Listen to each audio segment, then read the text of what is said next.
நல்லா மொறுமொறுன்னு உளுந்த வடை எப்படி செய்யலாம் நம்ம பார்க்கலாங்க. அதுக்கு 1/4 கிலோ உளுந்து எடுத்துக்கோங்க. நல்லா வாஷ் பண்ணி 4 மணி நேரம் ஊற வச்சு எடுத்துக்கோங்க.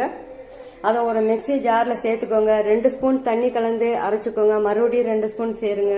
இப்படி ஒரு 3 தடவை அரைச்சி நல்லா பைன் பேஸ்ட்டாக அரைச்சி ஒரு பவுலில் எடுத்துக்கோங்க. இது பொடியாக கட் பண்ண இஞ்சி, மிளகு, கருவேப்பிலை, பச்சை மிளகாய், ஆனியன் 2 உள்ளே சேர்த்துக்கோங்க. கட் பண்ண எல்லாத்தையும் உள்ளே சேர்த்துக்கோங்க. பெருங்காய பொடி 1 ஸ்பூன், சால்ட்டு தேவையான அளவுக்கு உள்ளே சேர்த்துக்கோங்க. இதை நல்லா மிக்ஸ் பண்ணிக்கோங்க. நல்லா மிக்ஸ் பண்ணிவிட்டு கடாயில் எண்ணெய் காய வச்சுக்கோங்க.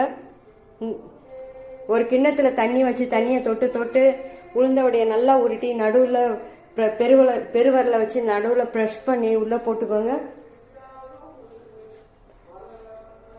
நல்லா 2 பக்கம் பரட்டி விட்டு செவக்க விட்டு எடுத்துக்கோங்க. இப்போ சூப்பரான மெதுவடை ரெடி. நல்லா